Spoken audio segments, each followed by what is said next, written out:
You're listening to the Gulag Podcast with Narrowminds and JayStunZ.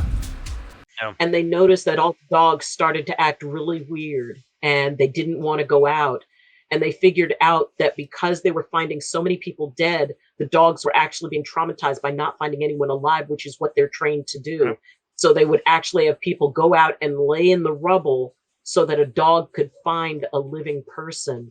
And after they did that for a while, the dogs were all back up and able to manage it. But even they were overwhelmed by it. It's like, because there was so much depth. It's sort of like back in the 89 earthquake. Yeah. And, it was just, I remember watching the street roll. And I had been through a lot of earthquakes. And I never knew an earthquake like that where I watched the ground actually or undulating. And when it was realized, and the only reason that more people weren't killed, because when the top level of the freeway crashed down, crushing everybody underneath, there were less people because there was the World Series. Yep, I remember that. So many people were at the stadium, and it was it was like Oakland versus San Francisco. Yep. So you had both sides, and the stadium was filled. Most of those people would have been on that road. But I mean, like you said, everybody woke up that morning thinking it was just another morning. Yep. And everything can change in a heartbeat.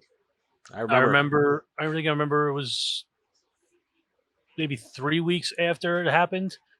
I was going to a restaurant in the city for one of my cousin's friend's birthdays, and we were on the express bus at the time, and we drove past the Ground Zero, and it was pitch black because it was at night. And the feeling I got just riding past it, knowing where I was, it was the most uneasy feeling I've ever had in my life. And I swear it was like thousands of eyeballs staring at you, and you could not see anybody.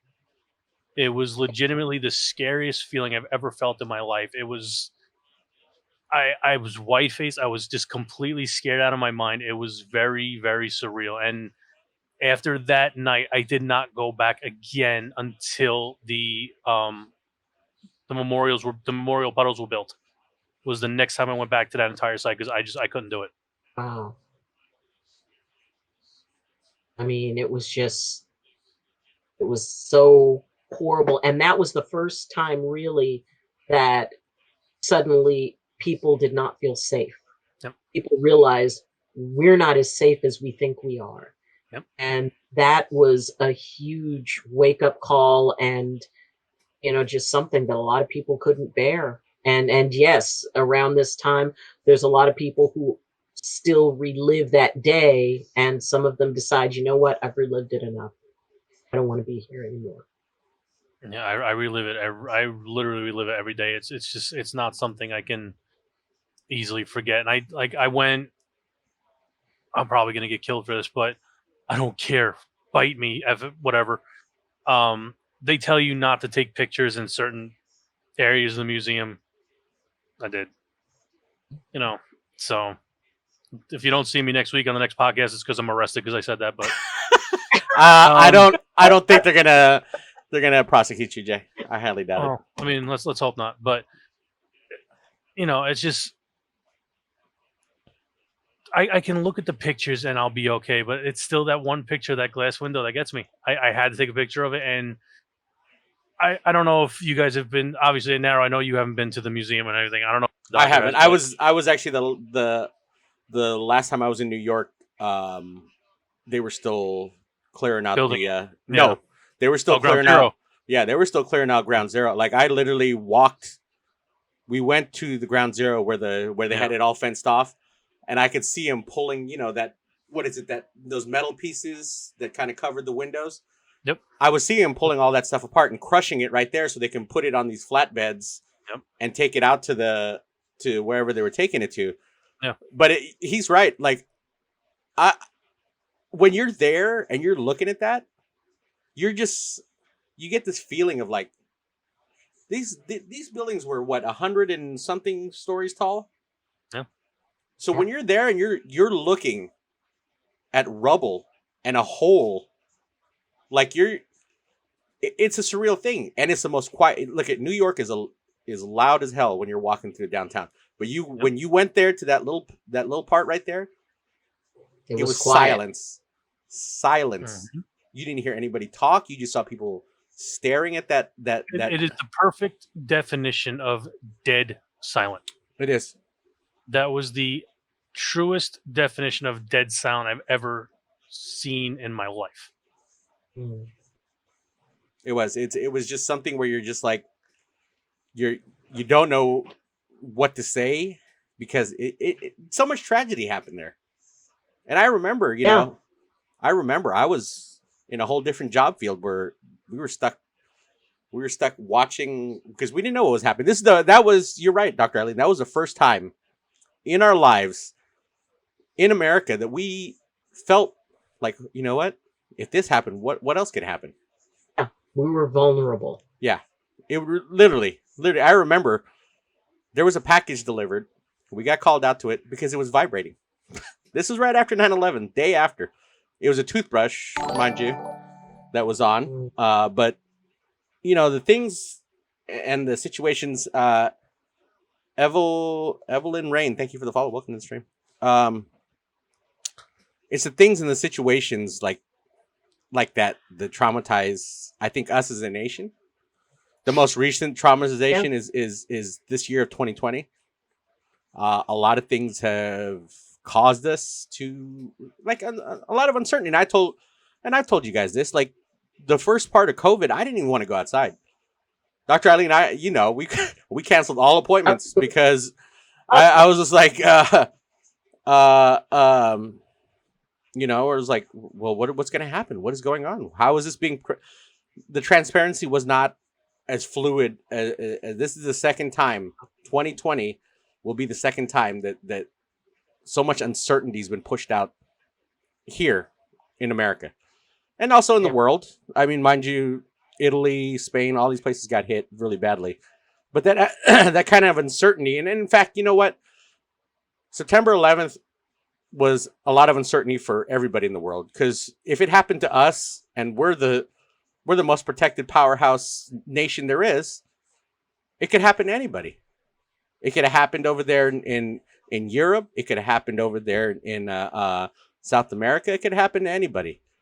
So a lot of that uncertainty and feelings that we had at September 11th, we're now revisiting now because of the certain situations going on, and to this point, to this day, I don't, like when people ask me, what do you think about the rest of 2020?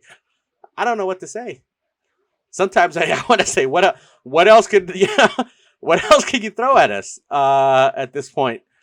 Because murder hornets. Whatever happened to the murder hornets? I was happy with murder. We had murder hornets. It's like suddenly the murder hornets are gone, and I will tell you, I have exactly 18 zombie apocalypse plans, because the time to make the plan is not when the apocalypse happened. It's like, this would have been so much easier. I was ready for the zombie apocalypse. I was not ready for this, and I can't translate the plans. But it's like I could work with them with the murder hornets. But the whole idea is that there's this unseen thing that is happening that people are carrying, and really with COVID, you are the most contagious before you show symptoms. So people had no idea, and because there was so much conflicting information that was coming out initially, nobody really knew what to think. It was like, okay, well, you need masks, you don't need masks, well, now you really need masks. So there was so much that came out that people did not, because were not able to be empowered with the truth, with, okay, here's the facts of what's happening. There was so much we didn't know, and it was changing so fast. And, in some ways I do understand it, because, they want to be able to put out information, but nobody really had the information, and it was changing from one day to another. And so, people started thinking weird things and trying to make sense of it. And often that's where people find the most conflict, is because they're desperately trying to make sense. It has to, 9/11 didn't have a meaning. It was like, okay, there were ideas about why it happened, but the fundamental idea of why did this happen? Nobody could answer that question. And when people can't answer the question, when they cannot put it into a place where it's like, okay, I've got a grasp on why this event happened, then it stays open. Then it can't heal because of the fact that there's that fundamental question that doesn't get answered. And it's almost like that's the last piece of the puzzle. And when people can't find that last piece, it stays with them. And you can't resolve it. And I see the picture you put up. Is that the pane of glass day that you? Wow, it's a horrible picture, but yeah, odd. Well, yeah, but it's almost like, and the idea of the guy walking by without even looking at it. Yeah, and it's just like, nope, just getting out of here. The window to him. It's literally just the window to him. But to me, it was childhood. Yeah. Yeah, and it comes down to like I said, with the thought of the people jumping out the windows and everything to make that decision. Then you look at the people on United. I think it was 96, United 93. Yeah, they bum rushed the cabin and took the plane down on their own. Yeah, they basically told the terrorists, "Go fuck yourself. You're not crashing this plane into another building. We're taking this on our own." And they literally gave their own lives to protect countless others. And I couldn't even imagine being stuck in that situation either. But it's just, it's I don't even know what to say about it. It's just, it's all the things you think about at a time like now. And this year is double. This year is double because of the uncertainty of what happened to this day. We're never going to get a full explanation. We want to believe, what they told us about September 11th, but I'm going to say that there was more to that than just that situation. And then now we're here with COVID, and we're still in this limbo of, here in California, we got all these lovely fires that have made the apocalyptical lovely orange dew pumpkin latte sky, right, that has continued for 2 days. And then so you're saying the sky is a basic bitch right now? Oh yeah, basic, real basic. and then to top it off, you have COVID, which no one really knows and understands. Like, half the people in the United States just said, "Screw it, we're not going to wear masks." What was it? South Dakota said, "You don't have to wear masks if you don't want to. Everything's going to go back to normal." And then there's the people that are, someone brought this up yesterday in San Francisco, had the fewest deaths, but they had the most restrictions, and it caused a bunch of businesses to close down permanently, small businesses, mind you. And their only help to them was the Chamber of Commerce was there to help you close down smoothly. So now there's a mass exodus in San Francisco. This year, I'm not going to disagree with anybody. This year has not been the greatest year. To put it even better, escaping games. Yeah. This year, this year I feel like went by way too fast and went by in all the wrong directions. But went by way too fast, but way too slow at the same time. Right. Way too fast, way too slow. But especially between the months of February to June, those months right there, I have to admit, were the most like, what the hell are we going to do? I had talks and talks and talks. I had told people on stream that, we just got to keep a positive outlook because, like, there's nothing else you can do. Like, whatever's going to be thrown at us is going to be thrown at us. There's nothing in this world that part of that of what's going on is totally out of our control. The only parts that we have that's in our control is right here. What you do with your life. That's the only part you have that are in control. The parts of what's going to happen with Fortnite update that happened to pop up on my screen. But it's all this uncertainty, I think, is what's also heightened people's depressions, heightened people's anxieties, because it's a natural cause and effect. Heightened it. Yeah. And so people are lashing out at others because they are so frustrated within themselves. That's energy that's got to go somewhere. And so it turns people into, a type of person that they may not normally be, and under other circumstances they may not be, but because they're so frustrated, they have nowhere else to put their anger.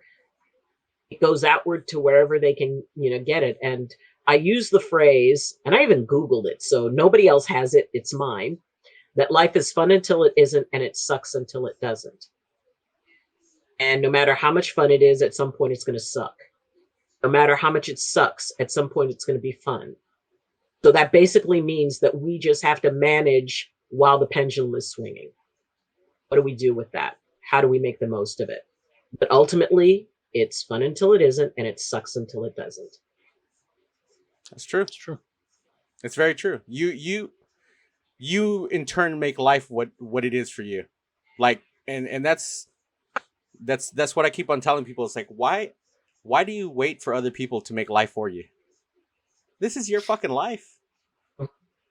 And I told Dr. Ayleen the stats of what it is for you to even be born. We went over the numbers. 400 trillion to 1.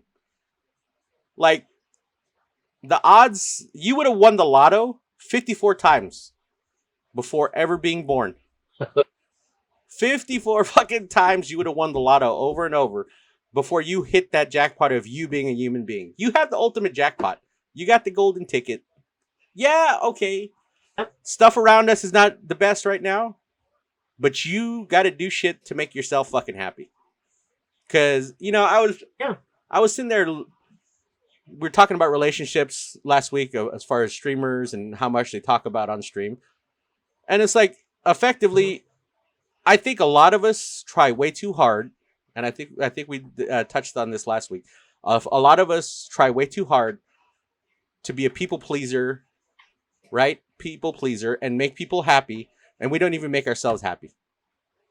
How the fuck are you going to make anybody happy when you internally are just bitter and angry, or you're suicidal, or whatever it is inside, but you're over there being a people pleaser trying to make somebody else happy?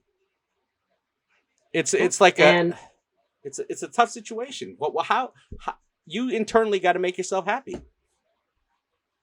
Yeah, it's an inside job, and if somebody doesn't know how to navigate that, it's like, okay, you're going to go to Disneyland? Well, you could fly there, you could drive there, you could take a train, you could take a bus, you could walk, you could, they know where they want to be. They just aren't sure as to how they want to get there. And that's where having somebody to talk to and, being able to, get other input. There's a saying, you cannot solve a problem with the same mind that created it. If new information can come in, new opinions, new perspectives, sometimes all you need to do to create change is to get a different perspective, to get somebody else who can be able to say, well, what about this? And then you go, man, I didn't even think about that. I didn't even think about that possible solution. So it's that idea of not giving up on the idea that there is a solution, that there is an answer. And it's like with gaming, you're trying to get through a section and you don't know how, and you keep getting killed at the same point. And, and it's like you reset and reset and reset. And then somebody comes in. It's like, usually it's one of my sons will come in, and it's like, Mom, why don't you just do this? I did not even think of that. Okay. All right, let's do this. And so it's that ability to adapt. And that is what is vital, because if you can't adapt, then you get stuck, and you're like, you're running that same loop over and over and over again. And sometimes we need help to adapt. Sometimes, we get caught in our own heads, and we need to have somebody who can say, hey, how about this? Or have you noticed that? And it's like, oh man, that shows you where it connects. And then you can take it from there. But yes, it's totally, what is going on inside each and every person. And, like Jay said, people often have no idea what other people are going through, what's going on inside of them. What is it that they're not sharing? And, and that people pleasing, if you're empathic, that is your nature, because you can only be when you're empathic, you can only be as happy as the least happy person in the room. because you immediately resonate with the person who is the least happy person in the room. Because if you can get them to feel okay, then you can feel okay because you're not feeling what they're feeling anymore. So that idea that, sometimes people, it's just their reflex. It is their way of not having to deal with their stuff and make somebody else happy. And the thing is, people love people pleasers. People pleasers are rewarded for being willing to damage themselves because they have everybody say that they're a saint, that they're wonderful, and all this other stuff. So there's a lot of validation. And, and that's one of the weirdest things, that, you have good, kind behavior that can be validated. But in some ways, you get somebody who's an absolute jerk online and they get validated too. Why is it that they get validated? That, if somebody is, it's like YouTubers or streamers that go out of their way to just like insult or to, just be jerks. And you wonder, it's like, how can they even have a channel? How can they even have a platform? They're being jerks, but they have millions of people who watch them. Apparently YouTube and Twitter and Twitch, and the cat is like scratching herself right behind my computer. So it was like, oh, I was about to say, are we having an earthquake? I was looking around. And it's like the cat backed up against the laptop. As you mentioned about the fire, I've been a month in my ex-mother-in-law's house because I had to evacuate out of my home. So, but you adapt. I adapted to this. I adapted to the idea that I had to adapt to the idea I might have lost my home. And fortunately, I was very blessed that it was spared from the fire. Not everybody was that lucky. And there's a lot of people right now, who my neighbors, my friends, are trying to figure out what to do because they don't know if they can adapt. They don't know how to move forward because everything they had was gone. And, that's a rough place to be in. And with support and with just being able to tell people, it's like, okay, this sucks. You're not alone. If nothing else, we will be in this suckage together. And, we help each other out. We, sometimes people can be amazingly cruel, and yet other times they can be amazingly kind. And there's a saying that stressful situations do not create character, they reveal it. That's true. And, people show who they really are when situations like that come up. And sometimes it's really shocking because sometimes it's even the people you don't expect. It's like, wow, this person's totally calm. They're totally this, they're totally that. And then a stressful situation comes up and they lose their damn minds. Or, they turn mean or whatever. But it's just like whatever program they have, it may have been from their childhood, but, people revert to their old programs. And if part of that program was being told, you're a loser, you'll never accomplish anything, maybe they heard it from, parents, maybe they heard it from somebody, it's like, well, you're never going to be able to do anything. You're weak, you're dumb, you're whatever. That's the program. When times get stressful, that's what comes back up. That becomes their reality. So it's like helping people to override the programming and to be able to decide, I don't care what that reality is. I'm dealing with the reality I have now, dealing with the resources I have now. If I survived 100% of everything that life has given me so far, I got a good shot at overcoming this. Because we have all survived 100% of everything that we've been through. It may not have always been pretty, but we survived it. And if we can survive all that, we can survive what comes. The thing is getting people to remember that. That's true. As I've always told people that. I mean, we've done the Spanish flu. We've survived how many different earthquakes, natural disasters, anthrax, swine flu, Ebola. Yeah. But we managed to get through all that. We managed to, here we are still breathing to this day and this hour. If you guys haven't realized, we're on the line, this is kind of a line, with Dr. Ayleen, the gamer doctor. as I have put her, because she's a doctor and she's a gamer and she's a reverend. If you have questions, make sure you send them to Percy Jackson in the chat. He will be able to send the questions to us. Jay, do we have any questions? Well, I have one last comment about the World Trade Center before everything. Even before 9/11 happened, I was always going to be negatively linked to the World Trade Center because of the bombing in 93. Oh, yeah. My mother was in the building that day, but that's not the reason why it's the negative. It was bombed on my birthday. No. Yep. So every year I celebrate my birthday, I have to remember that. It's amazing. Oh. As far as questions, the only questions we have are from Jacob right now. It's what drove the doctor to do what she does for other people? Well, part of it is that growing up, I was bullied a lot. We were military and we moved every 18 months. And so sometimes we would live on base, sometimes we didn't. And so I was always in new situations. I was always feeling like I was alone because I didn't get to know people. And when you grow up military, one of the things is you understand you don't make friends because you're going to leave them. So it was hard for me to get to know people. And, people would it's like, oh, that's the new girl. Beat up the new girl. Chase the new girl. Pull the new girl's hair. And, it was really hard. And at that time, you didn't talk about being bullied. You didn't talk about stuff because, I guess you just didn't. And in the back of my mind, I always knew, well, I'm going to be leaving.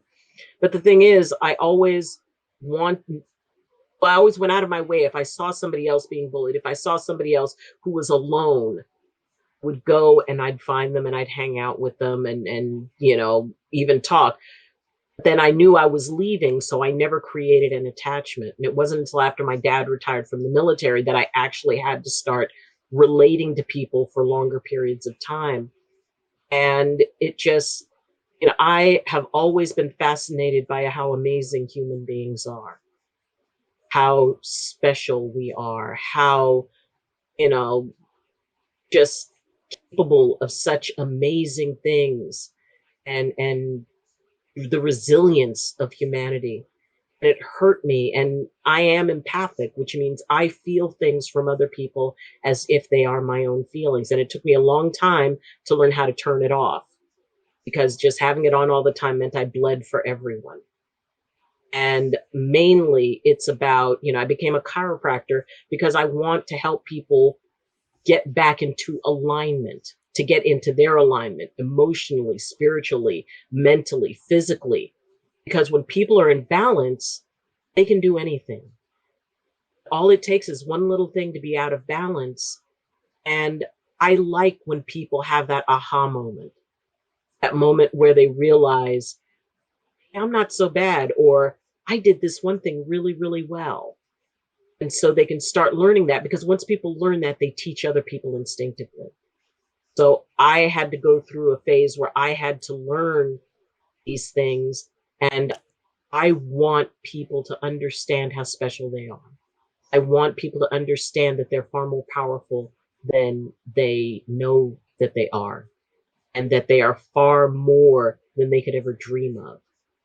And that is kind of basically what I want to do as what I wanted to do when I grew up, was to help people feel better.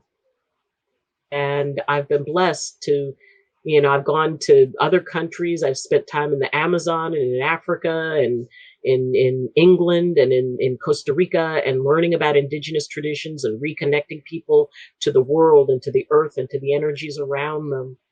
And I just want people to be able to be happy and to feel okay. So that's what drives me, is that I know inside each and every person someone who is very balanced and who can help other people. But they just need to learn how to help themselves first. So that's why. There you go, Jacob. That was his only question? That was the only question. All right. If you guys have any more questions for Dr. Ayleen that are watching, make sure you send a message to Percy Jackson on the. He's in the chat. Just send him a DM, or you can type it out to him. I don't know which other one you want to do. For questions for Dr. Ayleen, whether it be about your mental health or about physical health, which is what we're going to get into right now, because me and Jay both have underlying back issues, and Dr. Ayleen knows about my issues. Jay, I believe you have slipping discs, right? Or... 6 herniated discs in my lower back and 4 on my neck. There you go. Oh. So, Doc, a lot. Yeah, so I thought I was bad. Woo! But Doc, what do you have for suggestions as far as you don't want to win, right? Doc, what suggestions do you have? We do sit in these chairs a lot, for gamers and streamers. What suggestions do you have to help us stay as healthy as we can? I mean, you see me every week, and you have to get like a jackhammer out. What is it? The thing to chip away. Yeah, but, the chisel. The chisel and the mallet. But what are things that we can do outside of seeing a specialist like you to help ourselves feel better after sitting for so long and being in this position, like sitting here like this? Yeah. And actually there's a lot that people can do. And keep in mind that back pain does not have as much to do with your physical frame as most people think. I quite honestly have more slender patients with back pain than I have heavy patients with back pain. And the thing is that especially for people who spend a lot of time sitting, whether it's streaming, gaming, it could be a business person, it could be an engineer. There are certain ways that the body responds to how we behave. Now, when you're sitting for a lot of time, there's a muscle that connects to, like, if this is the vertebra in your spine, there's a muscle that attaches to the ones in the lumbar spine. It goes down. It's called the psoas muscle. It goes down, like, right in the front, and then comes up and attaches right at the top of the femur, right below the butt cheek. And that psoas muscle, when you're sitting a lot, that muscle shrinks. And so when that muscle shrinks, that means that when you stand up, it's not going to pull at the point where it attaches to the femur. It's going to pull on the part that moves, which is the lumbar spine. And that is probably the number one issue for people who are sitting. And like I said, this is irregardless of what your frame is, the psoas muscle will react exactly the same way. Now, how do you help that? There's a lot of stretches. You can Google psoas, and it's spelled PSOAS. So, one of the best exercises I know is, like, let's say these are your feet and you stand about shoulder width apart. If you have one side that's a little more uncomfortable, take that side and, it's like, or say if your feet are here, you move that foot back so that the toes of the foot back are about equal with the heel of the other foot. Then you take the foot that's back, turn the heel out and the toes in. So you've got one foot pointing forward, one foot pointing like this, legs straight, body straight. And then all you do is tuck your tailbone under. You do that. And what happens is, for that leg that's in the back, the one that's twisted, you're going to feel right at the top of the front of your leg, right at the top of the thigh, you're going to feel a pull. And it might even hurt. Well, that is the psoas muscle. And what that does, when you do this and then tuck the tailbone under, what that does is it stretches the psoas out again.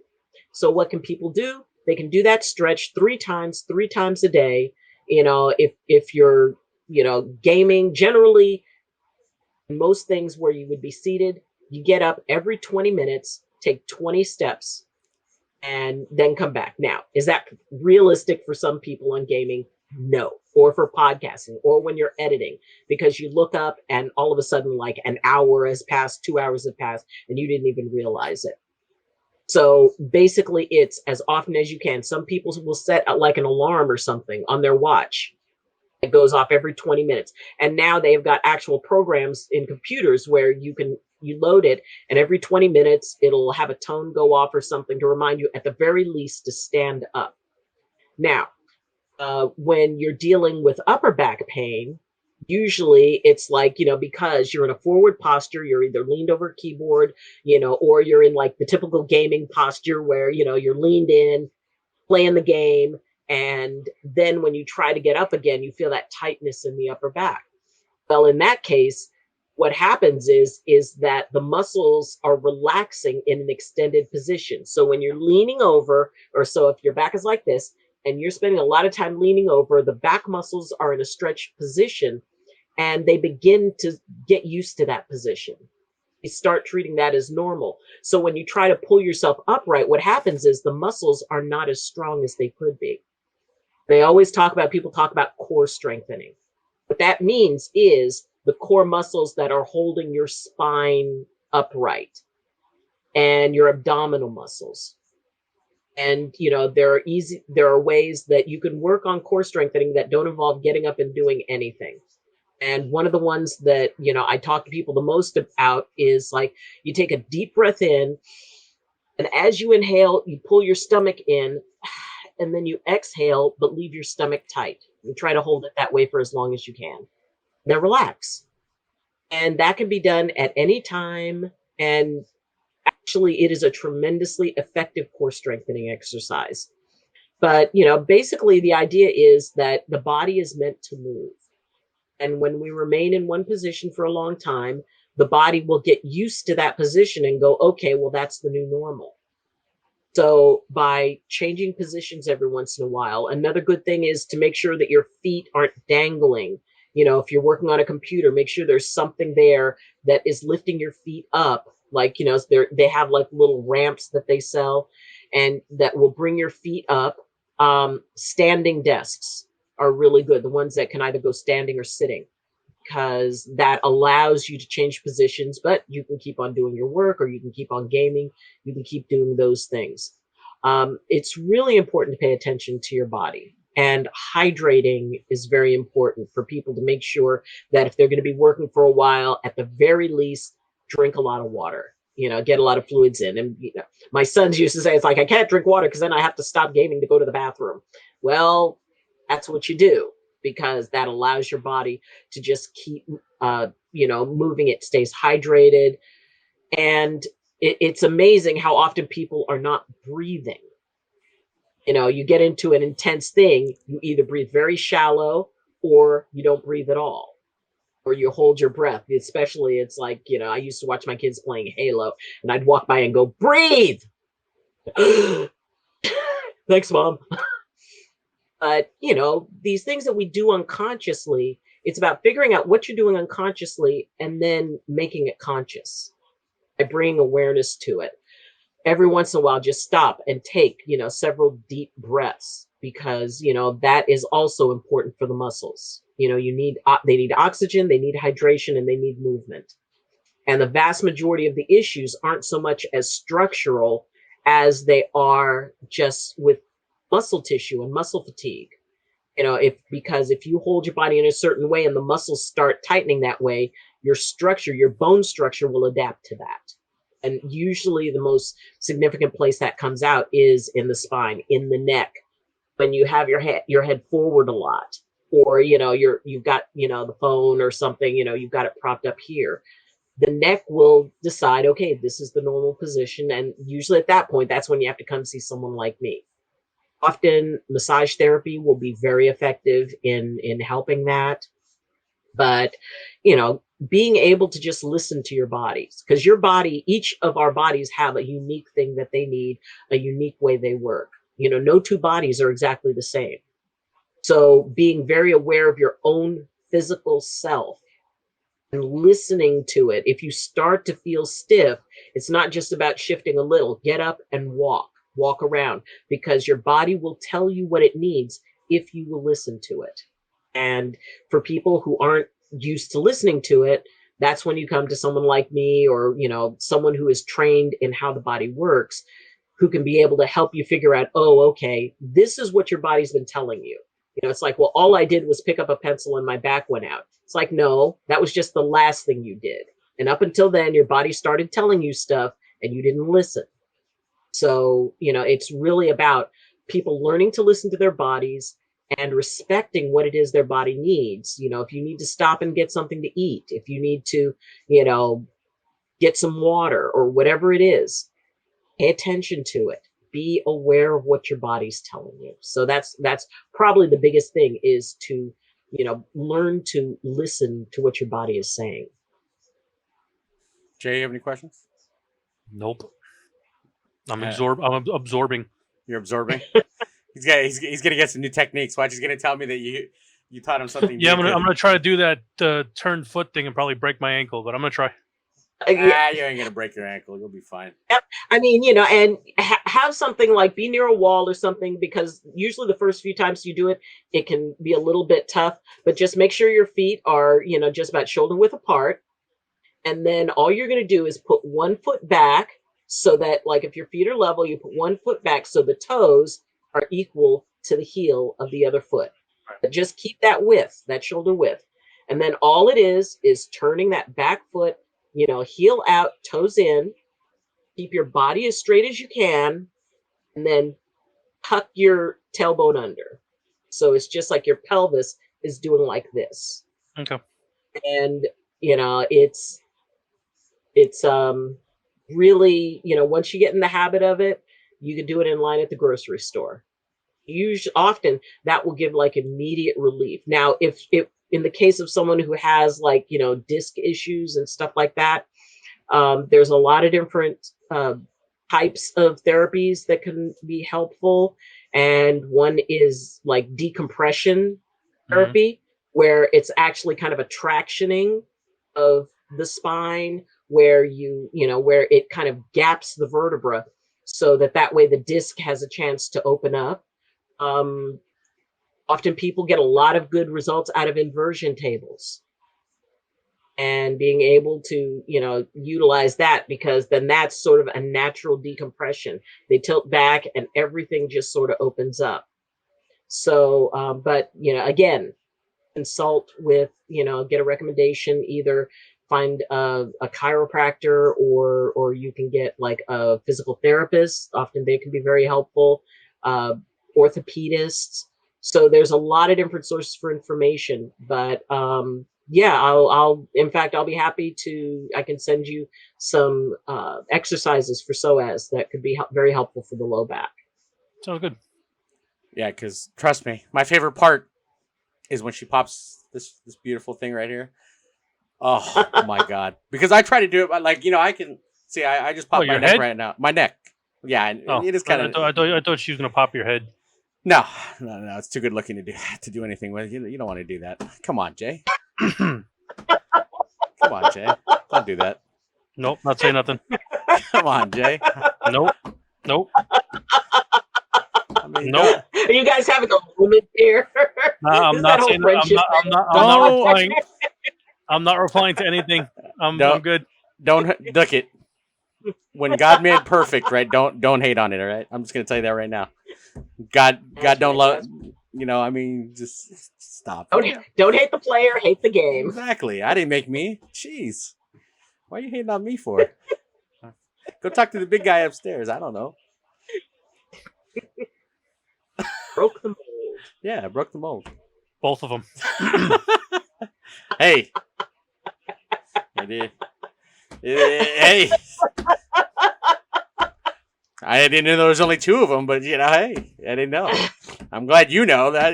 I didn't know there was only two of them. Well, this is taking a turn. But Doc, seriously, for people that are healthy, like me and Jay, we have our issues going on. But for gamers that are healthy, especially younger gamers, what do you recommend for them? Because they do sit in this chair too. And here's the other thing: you notice my shoulder because I'm sitting there doing this with a keyboard and mouse, and what things can we do to help ourselves, especially the younger people that are healthier? What do they still need to take steps to keep themselves in line as far as shoulders and their body posture? Oh, absolutely. Yeah, absolutely. And, because of the fact that, back in the day, we all had lockers. Schools had lockers. Well, a lot of schools have done away with lockers. So now kids are carrying around all of their stuff in backpacks that are way heavier than anything that they should be carrying. I mean, basically, they should not be carrying more than 10%. If a child is 100 pounds, they should not be carrying a backpack more than 10 pounds. And a lot of people carry like a lot of, load on their back. So in addition to that, they're carrying around these huge backpacks all day. And then they get into gaming and they go into that same position where they're curled over. And you can actually, if they stand up, you can look at them and their ears will be ahead of their shoulders. And that means that they've got this like craned, type of posture because they're bent over so much. Because the thing is your eyes always want to be at horizon. Your eyes always want to be level. So if you're bent over like this, your head will crane forward in order to keep everything level. Now, for young people, because of the fact that, really their bodies are continuing to form until, they're like 18, 19 years old. The body really hasn't completed forming at that point.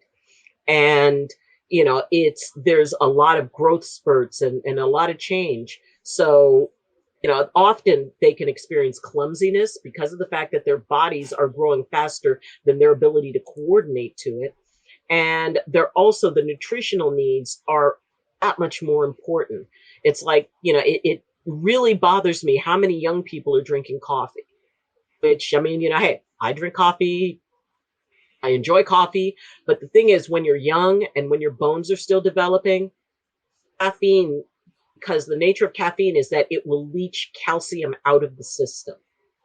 So when young people are spending a lot of time drinking coffee, before their bodies are really ready to take that on, while their bodies are still changing and developing, that can cause actual weakening of the bones.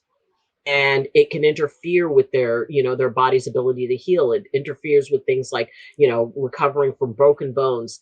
Young people are more likely to break bones now than they ever were. And part of that is because of that weakening due to things like caffeine and, they're not getting as much calcium. They're not getting as much, of other elements.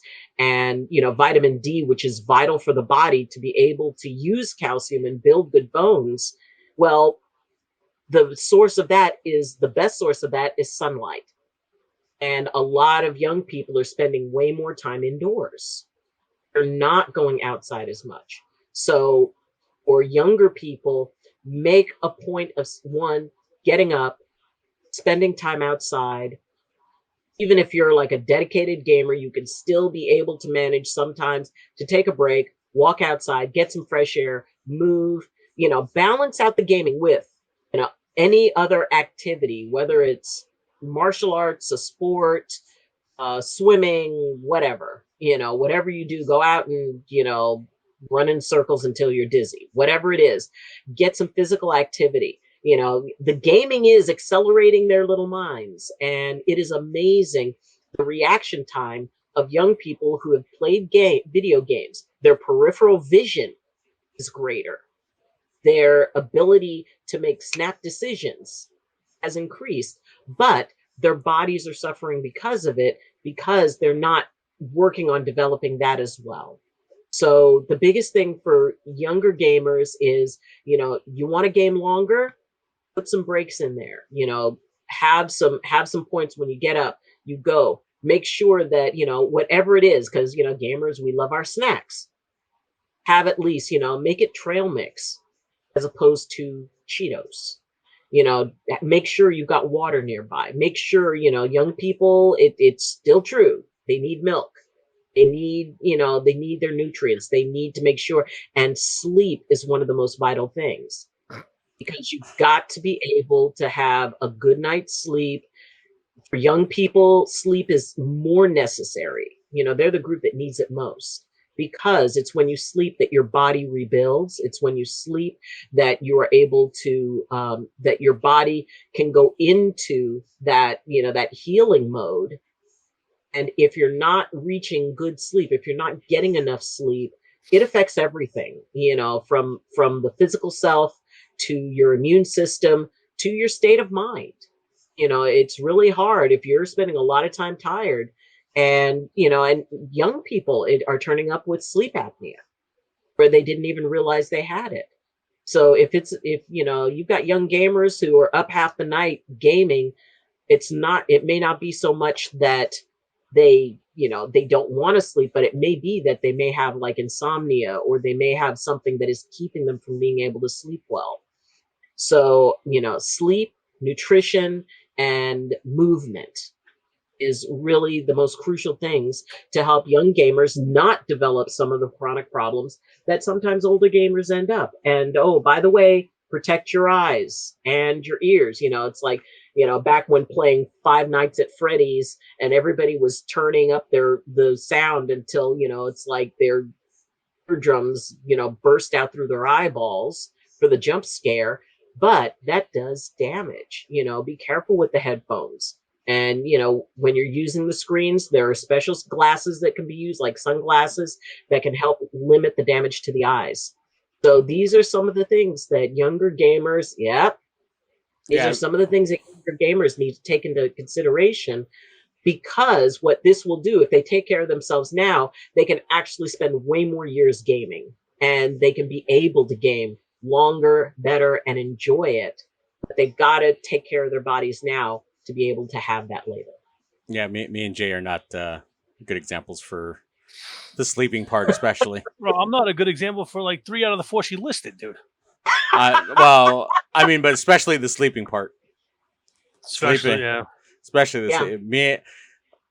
I'm not saying to be like us, but we're hard workers, so we have a lot of stuff that we have to get done, and it takes hours and hours and hours of our day. So that means me going to sleep at 4 o'clock and waking back up at 10 o'clock. That's pretty much. I barely sleep. I don't wear these glasses as much as I should. I definitely don't protect my ears.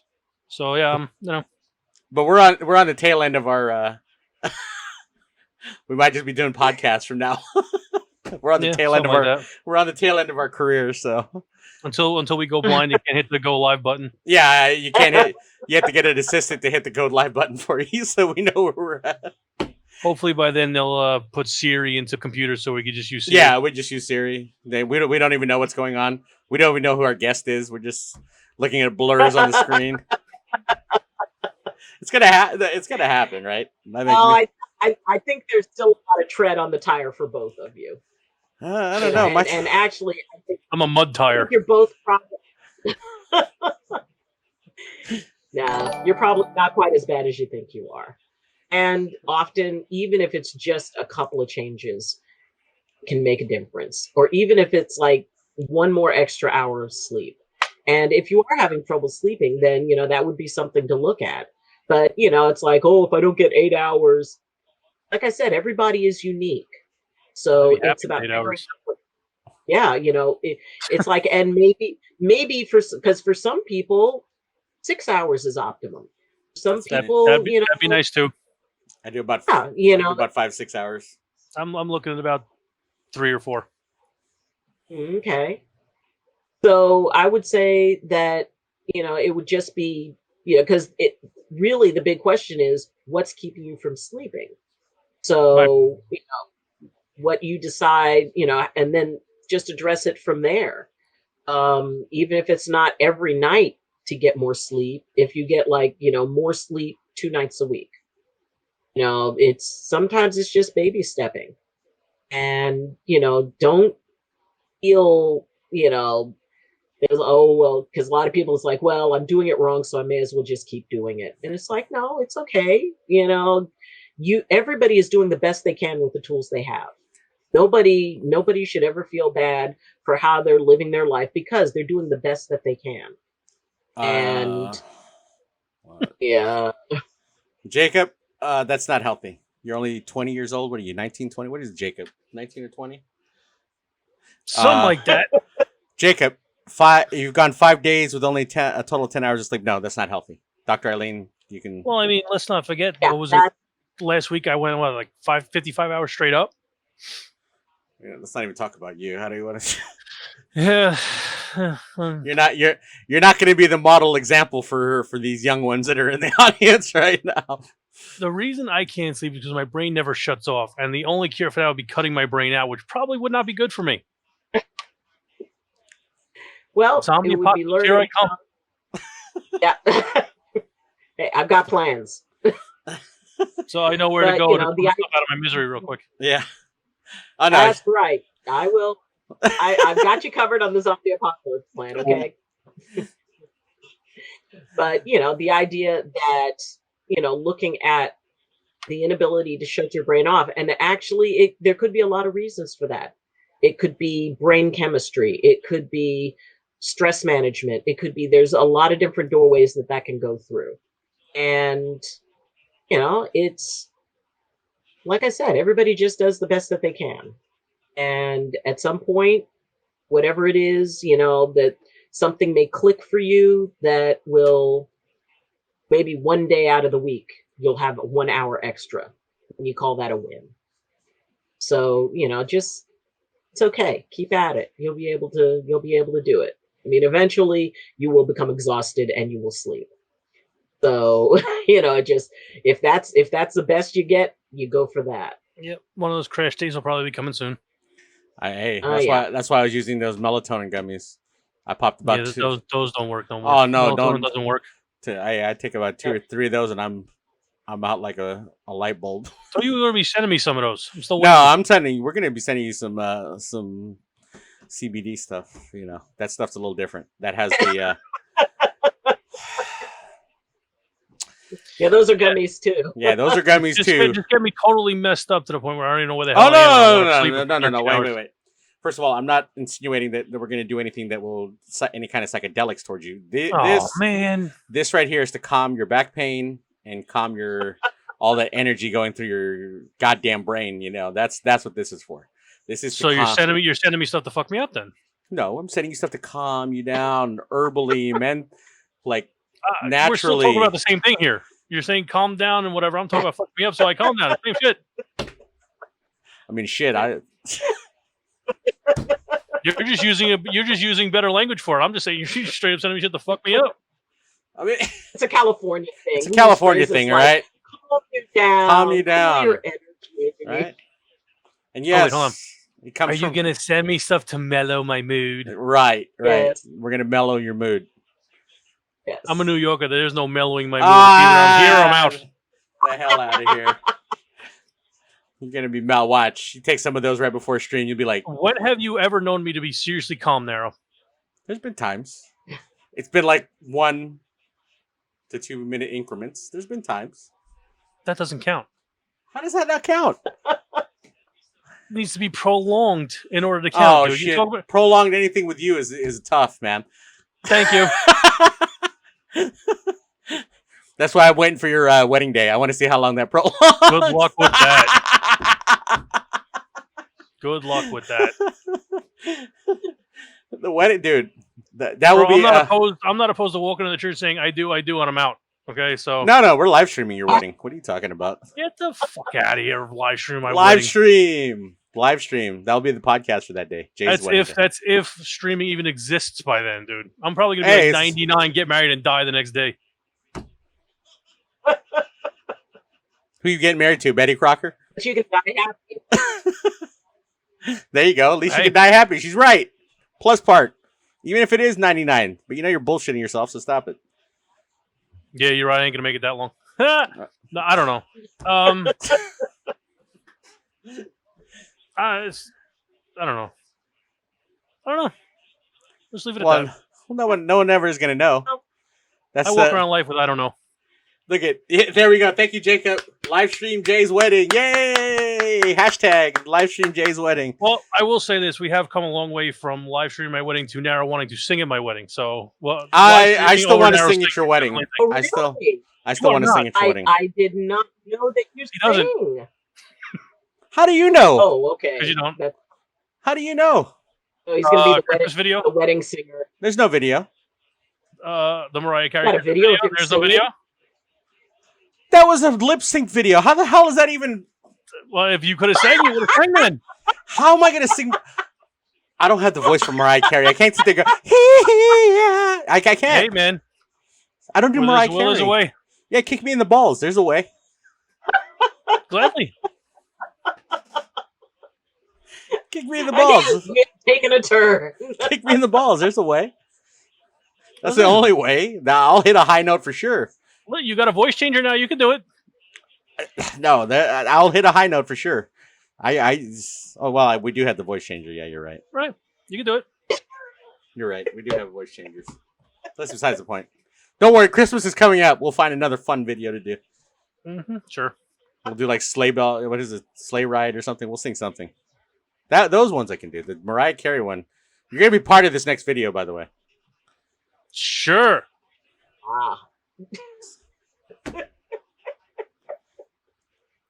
Hopeless. I'm so looking forward to it. He's one of those ones that he'll hate a product and there'll still be a spokesman for it. It's not 100% true. Yeah, you would. Oh, no, 100% true. If I hate it, why would I promote it? Because there was a couple zeros at the end of that check. Well, that's a different story. Okay, there we go. you paying me for this Christmas video? Huh? You paying me for We'll the send you a Christmas video? Christmas present.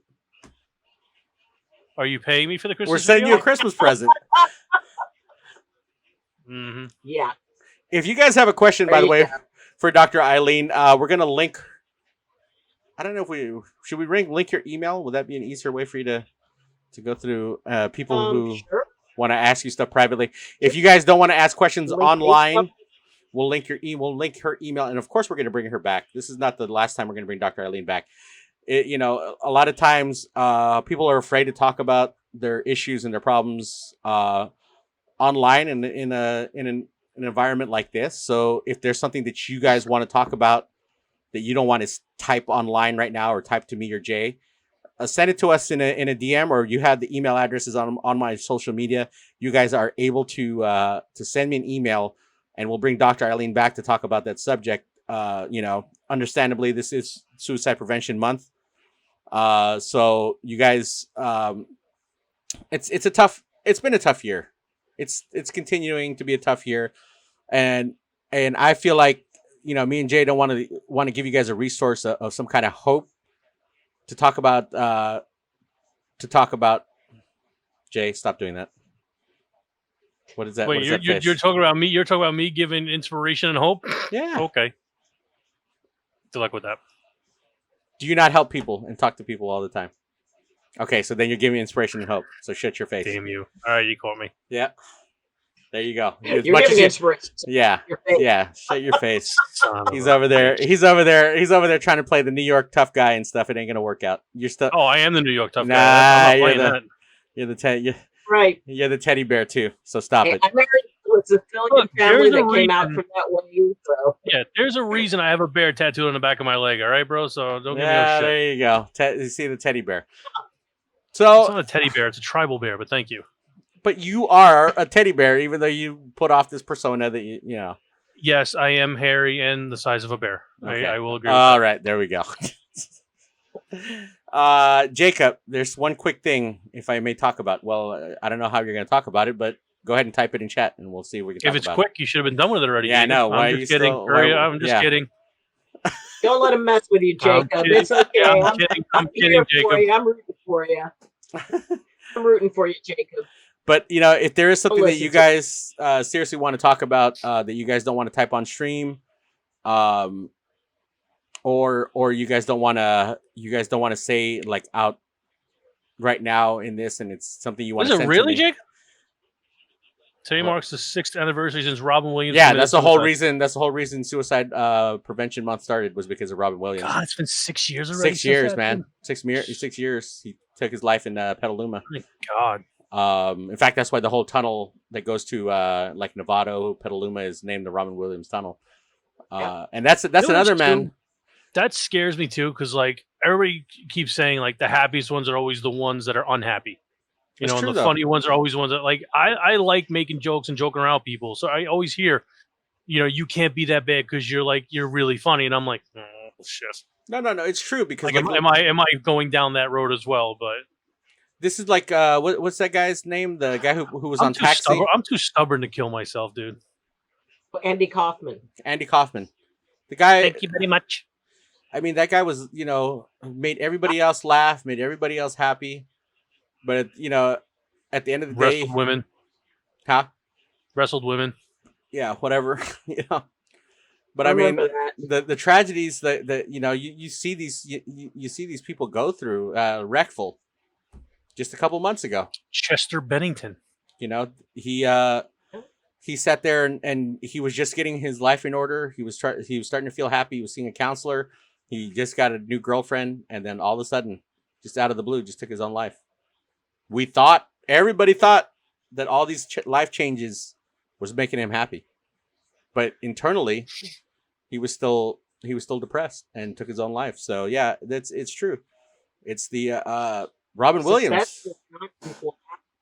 Yeah. People, it's like, well, anybody would envy that life and anybody would want that life. But the thing is, it's, when that person gets alone and they're inside their own heads, that something's not right there. And often the more public someone's life is, the harder it is to put down that public persona and to be able to be real and to have people who view you for you and not as, like for Robin Williams and, Jim Carrey, he walked away from everything. It was just, he was at the top of his game and he just had to walk away from it for his own sanity. So, and you hear a lot of streamers and YouTubers and, and Twitch people who are now saying it's like, look, I cannot do anything. I'm stepping away from it for a month. I'm stepping away from it for 2 months. I don't know when I can come back. And they're going out and they're getting therapy because, that's a lot. It's a lot to suddenly, and especially if you're like an introverted person or if you're a quiet person, and suddenly you're out there for everybody to see, including the haters. And it's overwhelming. And sometimes people have a hard time turning it off. It's true. It's true. And they I'm don't weird. get I'm like an intro extrovert. Like I'm quiet and shy, but when I start going, you can't shut me up for nothing. I concur with that statement. See, those are the molds that were broken for me. Huh? Those are the molds that were broken for me. I just can't stop once I get started, but until then, I'm quiet as hell. You're like a diesel engine. It takes a while to get you going, but once you go, you're going for a long time. Yeah, his glow plugs are, they've definitely been changed. Diesel engines, they have a glow plug. That's what makes them start up and warm up. Okay. Sorry. Okay. I have glow plugs. Yeah, you do. They're still glowing. Right? Like a diamond. But yeah, it is sad. And this is something that's one of the reasons why we bring this to the podcast is for you guys to understand, for everybody, anybody who's ever turned on this camera and been in this, because that's what you are, is you're an entertainer, and everybody expects you to do certain things like smile, be happy, and whatever problems you're going through in your life, you're not really supposed to. It's been that kind of stigma, is that the fact that you're not really supposed to bring those things out, and it's not supposed to be a topic in whatever we're doing. We're supposed to be. And that's the sad part, is then now where is that topic appropriate to talk to, or who is that topic appropriate to talk to? If it's not your people that are helping you and supporting you, who are you supposed to talk to? And that's one of the things, and why we bring people like Dr. Ayleen, and why we get perspectives of people like this, the female gamers, because they're really affected by it too. I've seen 2 female gamers just say, hey, you know what? I'm taking some time off streaming. One of them we know just took time off streaming, and I think it's for their own mental well-being, and I totally understand it. But it's hard because, like, for us, it's hard to talk to anybody, because we're here. This is our persona. This is who I'm Narrowminds. That's JayStunZ, and we have our persona when we're on stream. But when it's off stream, what are you shaking your head? You have your persona on stream. I'm the same person whether I'm on or off. Complete ass. Right. Okay. It's still me. No, I'm sorry. Wait, did you call me a complete ass? Well, that's my online persona. Yeah, exactly. Yeah. I'm 10 times worse than you are. At least you agree. Well, I won't fight you on that one. Yeah, either way, the people that you are, I mean, Narrow, I know you in a different way because, we know each other personally. So I can see the separation. I can see it's like, okay, there's that one part and there's that other part. And I look forward to getting to know you, Jay. You're cool. I'm a character. You're fun. I like you. That's why we got him on the, I literally sat here and thought about this podcast, and I was sitting there going, and we have tons of streamers that we could have, and I was thinking, I was like, dude, who could be my like the yin and yang of this whole podcast? And only one person came up, and I was thinking of Jay. And that's which one am I? I don't know. I don't know. You pick which one you want to be. You can be yin or yang. Yeah. You pick which one you want. We'll look it up. I'll get back to you on that. Yeah, just pick which one you want to be. But I mean, it's that's why we brought this podcast. That's one of the main reasons we don't talk about this enough as streamers. That's why we put this live on Twitch for people to see, for streamers, other streamers to come in and, like I said, not necessarily talk about stuff going through their life if they don't want to. They can send us messages later, which has happened. I showed you, Doc. But also, to enlighten the people that watch us as streamers, understand, and help them understand what it's like. It's no different than the actor or actress or the people you see on TV. It's a very you have to put on that plastic face sometimes, no matter what you're going through. And now we're giving people an outlet to say, you know what, take off the fucking plastic face. Wait, you said plastic face? Yeah. Don't even start bringing out your plastic faces, Jay. He's going to start putting out, like, who did you bring out last week? Jason. He has Peter Griffith, and he also has a whoopee cushion costume if you're... And a clown. I have a clown mask. Yeah, he's like a human whoopee cushion. So he has like a whoopee cushion like outfit. It's actually really amazing. Oh, wow. You look like a giant ball of cotton candy. Yeah. It's fun. He has a picture of it. When I saw the picture, I was like, damn, that is real, and it's accurate. It has the words of like the maker, like it looks like a real whoopee cushion. Yeah. But I mean, that's the thing. Nice. Is this as much as people don't understand, this is part of the entertainment world, and we're trying to bring you guys a outlet to expressing all the stuff that's going on in your life, because it's not easy. This is not easy. I know, because I'm in it. What are you looking? Oh, that is a whoopee cushion. Yeah. Oh, you shot the video out, the picture out. Yeah. I see the picture of the whip. That is impressive. It's an impressive picture. I have never seen a whoopee cushion costume. I didn't until he brought it up. I'd never saw one either. So I did not know that existed. Yeah. Now I do. That's cool. And I would be the only one to have one. He's the only one. Like he says, I have a whoopee cushion like outfit. I'm like, so is it like a t-shirt? He goes, no. Like literally, the top of the head looks like the whoopee cushion, and it looks like a whoopee cushion. Yeah. My head is a nozzle. Yeah. And I'm just like, and I said, send me a picture of this. I think me and him and Miss Sweetie were having a discussion about Halloween costumes and cosplaying. And he goes, yeah, I could cosplay right now. I go, what? He goes, oh, I could be a whoopee cushion. I'm like, a what? He goes, no, seriously, I have an outfit. And he sent me the picture, and I'm like, wow, now that is a real whoopee cushion. Like, it looks authentic. The first time I wore it, though, I had Velcroed a fart machine inside it, so I could literally just walk around and make the fart noises at random times. Nice. You haven't pulled your finger? That's I didn't have to. Oh, yeah, I didn't have to. I just had the remote. So I would be standing by a bunch of people, hit the remote, and that was it. I bet it was the looks were amazing. Oh, the looks were amazing. A few words. And much snow. It really is. And, because like you hit it, it's like when your job is to entertain, people expect that from you, and it makes it harder to, just kind of be yourself. And I was going through a very difficult time in my life at one point, and someone came up to me and she asked me how I was doing. And I said, well, to tell you the truth, I'm not doing really well. I've got these things. And she actually said, stop. And I stopped, and she said, I'm sorry, but I need you to be Dr. Ayleen. Dr. Ayleen is always calm. Dr. Ayleen always has good advice. Dr. Ayleen is all this. So honestly, I really need you to be Dr. Ayleen. And it was like, whoa. I mean, for her, I mean, I commended her honesty, but the fact that I couldn't just be Ayleen, that I had to be what she needed me to be.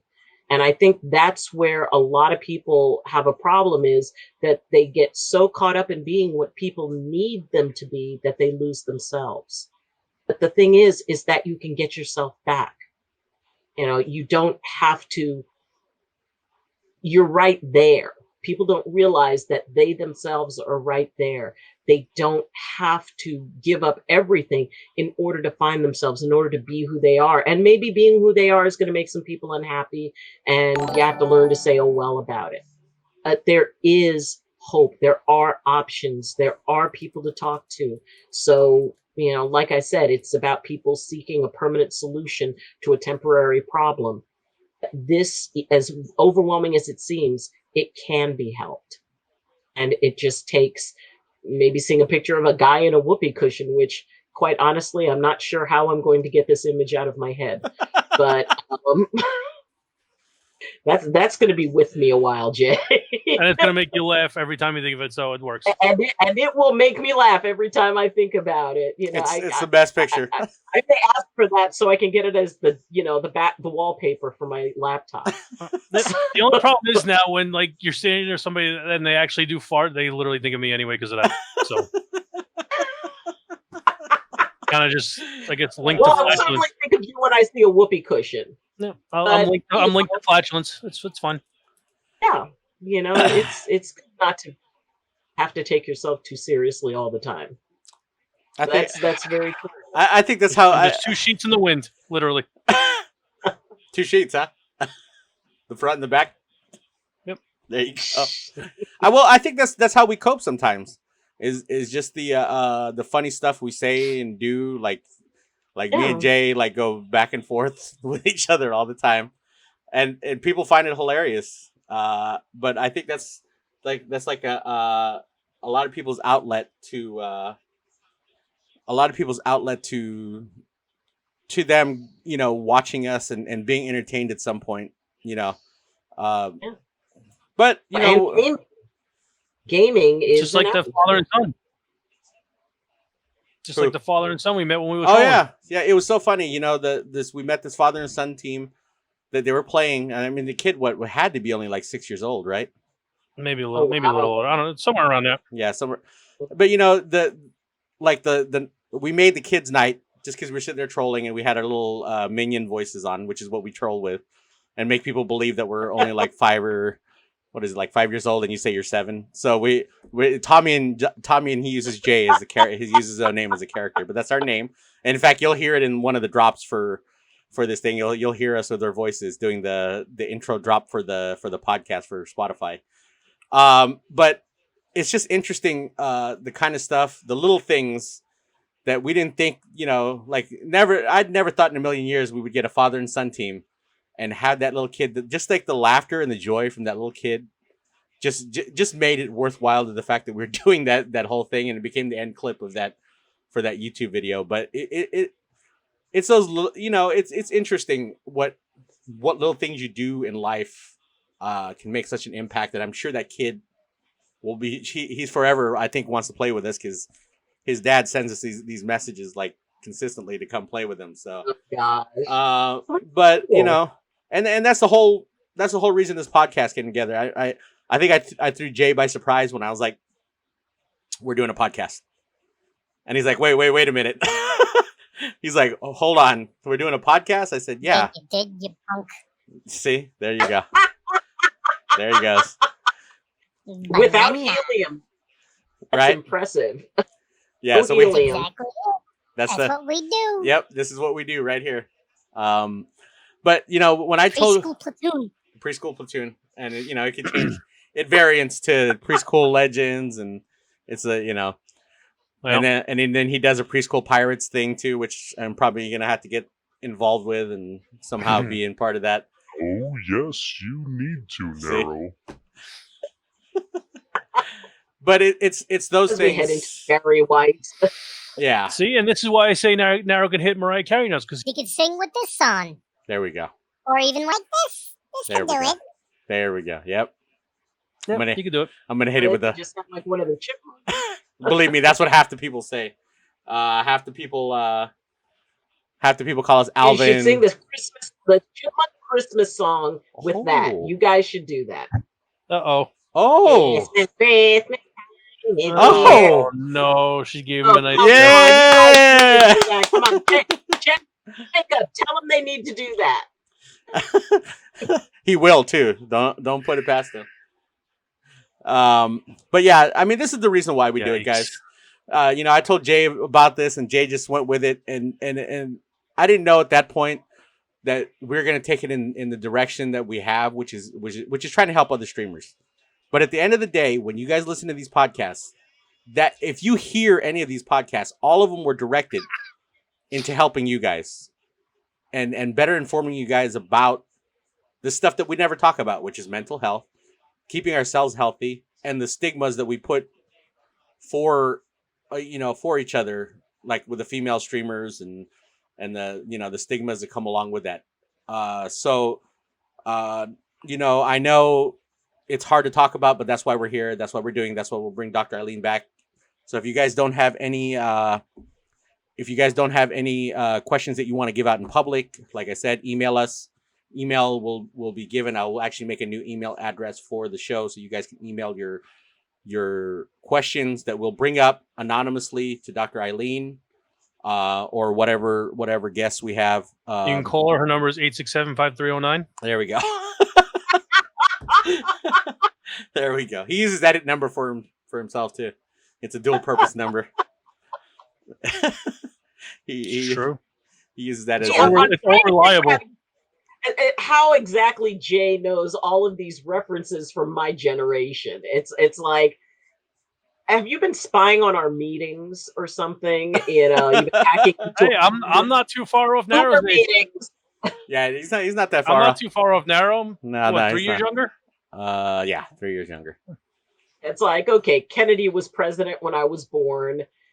The huge technology we had was call waiting, where on the rotary phone, you put the handle, you click the handle. It's like, oh my God, it's call waiting. Mm-hmm. The gaming sensation was Pong. Atari. So yeah. Oh, yeah. And if you were cool enough to have an Atari, then otherwise you had to go down to the miniature golf course in order to play Pong. Yep. Or Space Invaders or Defenders. Oh, so do you remember the classic MS-DOS Oregon Trail? Oh my God. He made it. I still have it. Narrow's mad at me because I killed him because of dysentery. Yeah, he killed me. Oh God. It's like that game and Uno. I mean, I'm a very nice person. I'm a very calm person generally. After 15 minutes of playing those games, I turn into a longshoreman with Tourette's syndrome. I just, and like my animals, I live alone, so my animals are staring at me, watching me foam at the mouth, screaming obscenities at the computer because I know it knows what it's doing. So, but it's like, oh, the Oregon Trail is fun. It is. It's like, you died. When you're able to get emulators, the first thing I did was make sure I could find some sort of emulator that I could play that exact game because I remember from school so much, and I have it. And I showed Narrow one day, and we just named people real quick, ran it, just whatever decision was. Who cares? We just did it. Yep. I think I got a broken leg. He died of dysentery. A lot of people died of dysentery. Yeah. I think 4 out of 5 died of dysentery that day. Trying to jump the river, and it's like, we made the river though. We did we did make the river. You did make the river. Yep, we made the river. Yep, and then everybody died of dysentery after. Yeah, right after that. Right now, I'm working with Shipwrecked Hamlet or Don't Starve Hamlet, and it's like, God, this is so much harder than the other games. So that is my new swearing game. Where in the world is Carmen? Yes, I remember. Narrow swearing game. Oh, where in the world is Carmen San Diego? Jam. Yep, I love. I actually had the game tell me that it suggested that I try another game because I was that bad at it. Granted, tequila was involved, but it impaired my ability. But the game actually said, we think maybe you should try another game. It's like, is this an option? Yes, Fagan. I remember the Where in the World is Carmen Sandiego TV show. I used to watch it. You can still watch some episodes on YouTube, by the way. Yeah, I remember that, but I remember the game because there was Where in the World is Carmen Sandiego, and then Where in Time. Where in Time. Yeah. And then they did like Where in Europe was Carmen Sandiego, and Where in South America. Like they did all of them, dude. It was so interesting. I used to sing the damn theme song to the TV show all the time because of the group Acapella.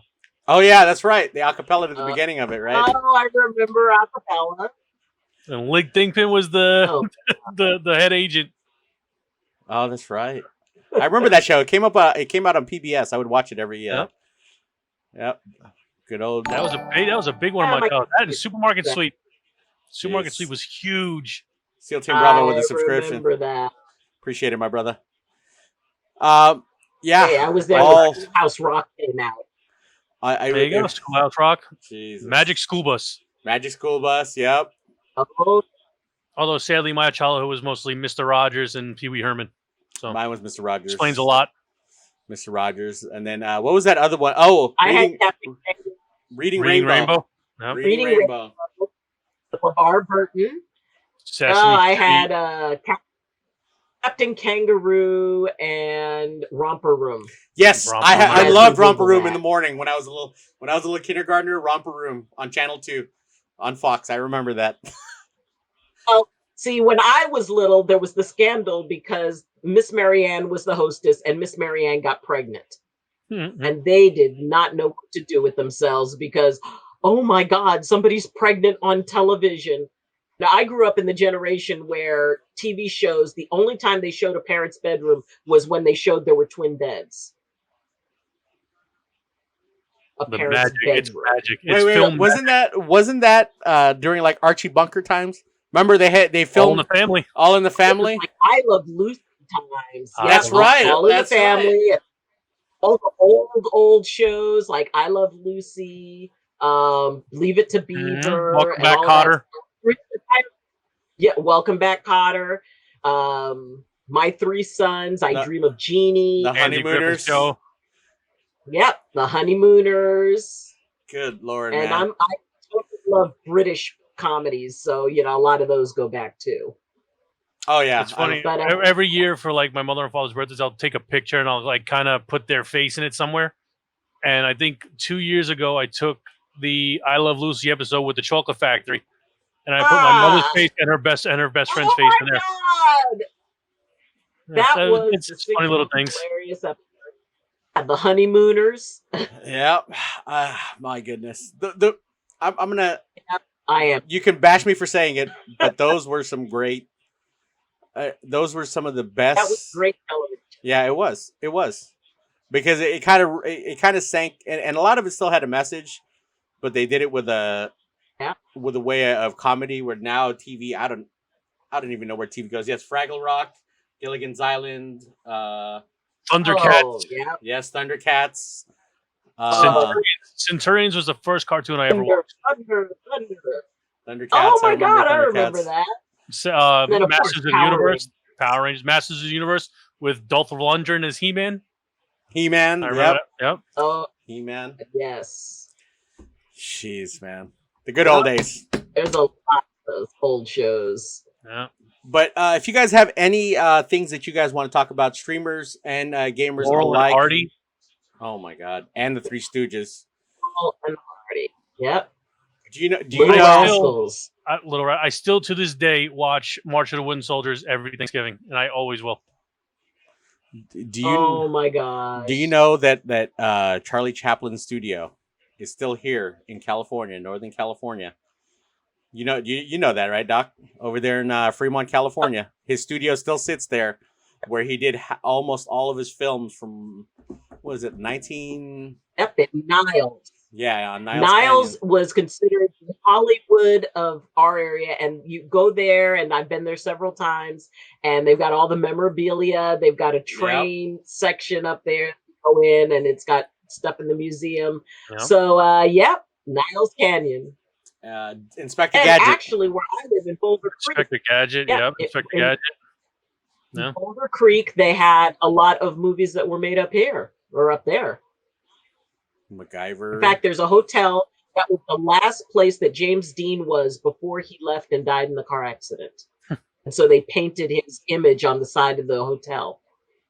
See, all sorts of stuff, man. But the I good remember old 2 shows I used to watch growing up. One was Young Riders, Yes. and the other was The Waltons. I remember why the I got Waltons. into Waltons. Yep, and there's DuckTales, Little yep. House on the Prairie. Little Yep. House on the Prairie, DuckTales, MacGyver, Darkwing Duck, Star Star Trek, Trek, Knight Rider, Chippendales Rescue Rangers. Chippendales. Yeah. Yeah, when I got home from school, the Jetsons. Let's see, Magnum PI. Mr. Belvedere. Yep, Mr. Belvedere. Ah!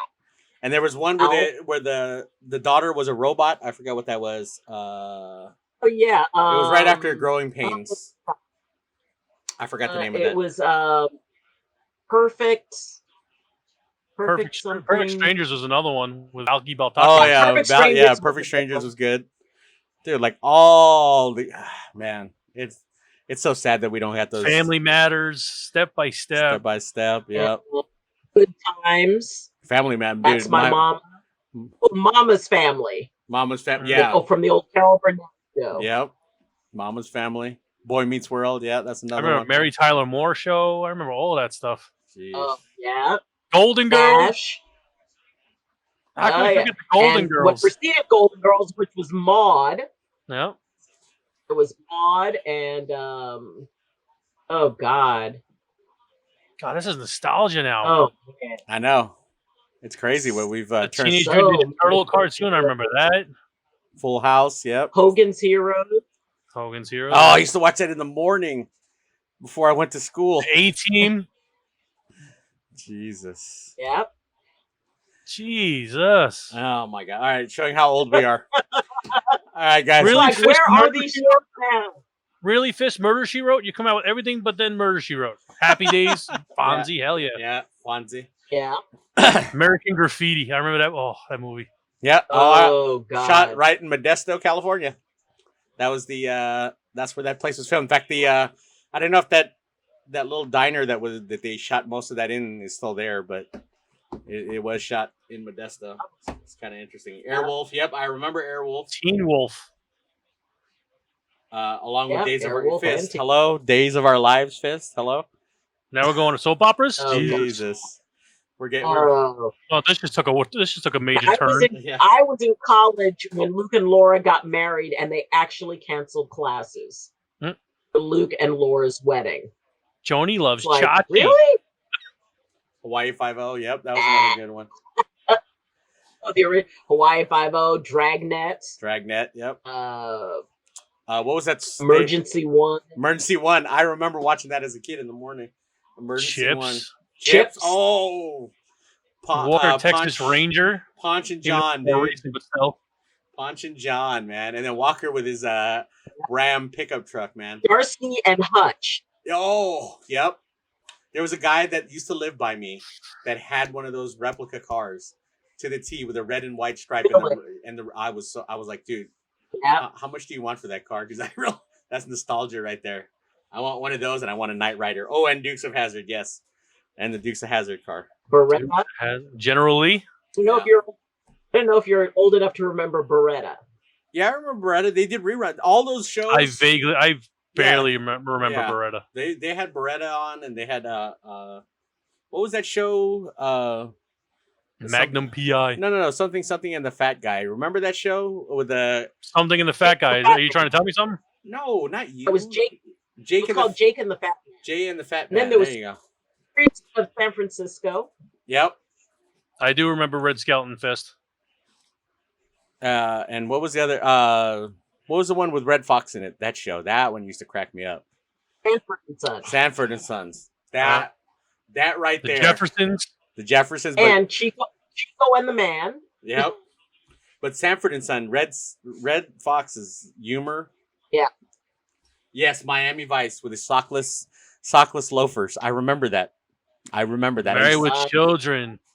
Married with, yeah, that was a good one too. That lasted. Although sadly, I do not think of her as Peggy Bundy anymore. For the longest time, I did until I watched Sons of Anarchy. Yeah, Sons of Anarchy.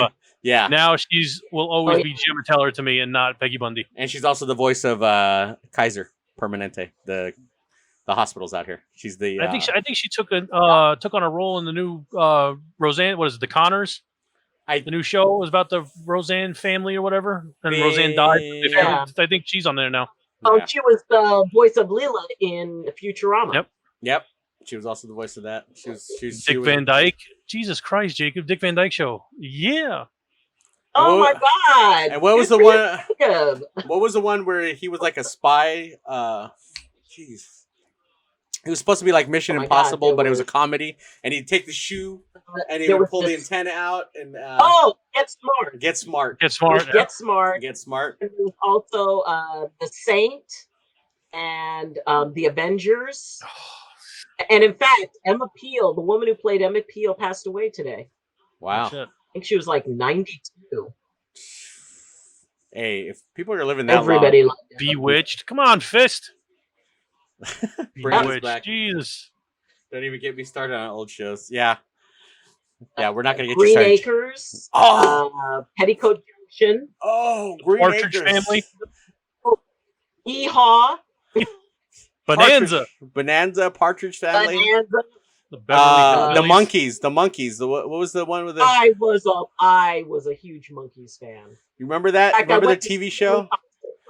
That was and the Munsters, because it would be be the Munsters, and then right before Munsters and the Addams Family. Yep. But see, in the morning they would do the replay of the Munsters, and then it'd be the Monkeys after it. So I'd be listening to Hey, we're the Monkeys.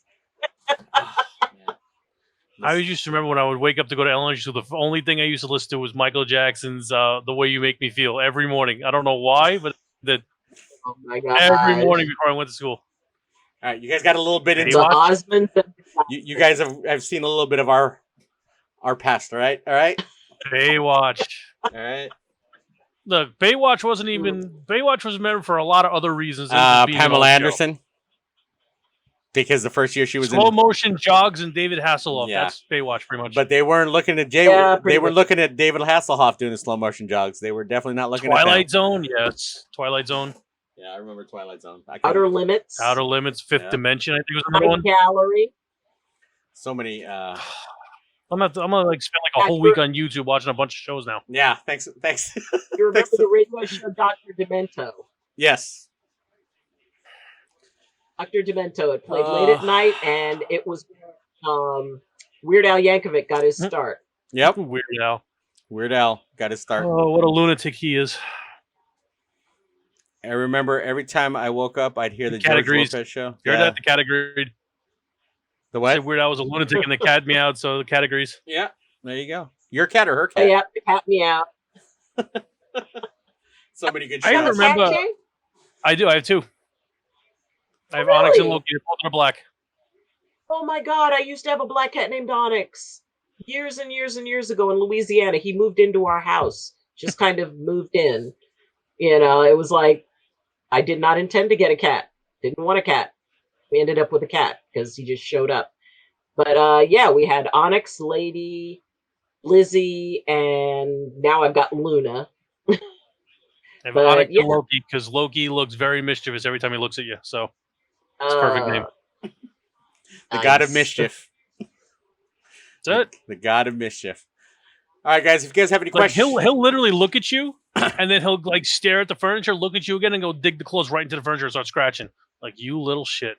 Oh, that's now I know why. And everybody's like, "Well, why don't you get a dog?" I'm like, honestly, because when my doorbell rings, my cats don't talk; they just shut up. The dog will sit there and bark for a half hour. That's why. All right, guys. Yeah, cats are like. The cats are a little bit more silent, aren't they? Wait, you expect me to you expect me to wake up for this? I'm going back to sleep. Well, I mean, there's so a couple. Like, what? What do you want? What? No, there's a couple dogs I've seen that are like that. They don't give a damn if the doorbell rings. When it's a certain time, their butts are asleep. They'll look at it. They'll turn their head, look up, and be like, "Yep, good night."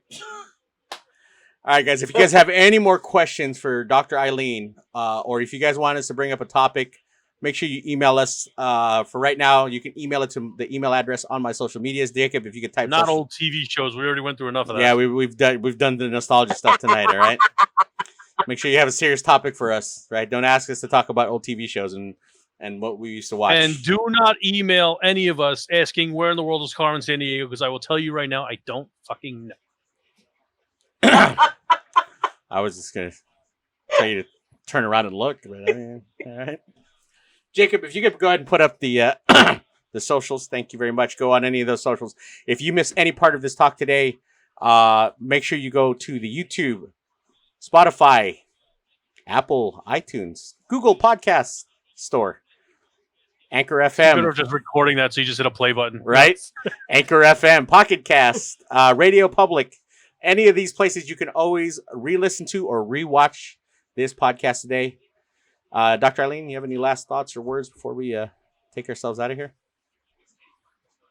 It has been great, and I think that you guys covering this topic is so important. And, just for people out there to understand, you're not alone, that you don't have to be alone in this, that, there is the possibility of anything happening. And you don't want to miss it. Life is short. None of us are guaranteed any time that we've got. And, we've talked about that where, you could wake up one morning and your world is changed by the end of it. So that means every day is special, and the world is special because you're in it. So, if you need to talk to somebody, find me. You can reach me through, you can follow me on Twitter. I've got a Facebook group. And, these guys will know how to reach me if I can help, or talk to them, but talk to somebody, tell somebody what you're feeling, because more than likely somebody else is feeling it too. And you've got people who love you. So hang in there. JayStunZ. I'm good. You're always good. All right, everybody. Make sure you do email if you do have a serious question or want to ask anything to Dr. Ayleen. I will link. You want me to speak whoopee cushion to them? I will. There whoopee cushion. There you go. If you want, if at the end of this YouTube video, I will link her socials. You can reach her on there. If you have any questions you want to ask her directly, it'll be linked at the end of this YouTube video. Everybody have a great rest of your night. Just like as Dr. Ayleen said, make sure you go live your life. 400 trillion to 1, boys and girls, is the odds of you being born. And here you are. Don't waste your life like pondering and trying to think about doing shit. Just go do shit. All right? Everybody have a good rest of your night. We'll catch everybody. And if you're going to do shit, make sure you wipe. Wow. Are you doing toilet paper commercials now? No, I'm just telling them to make sure they wipe because it could get messy. Oh, Jesus. Sponsor for Charmin. All right, everybody have a great rest of your night.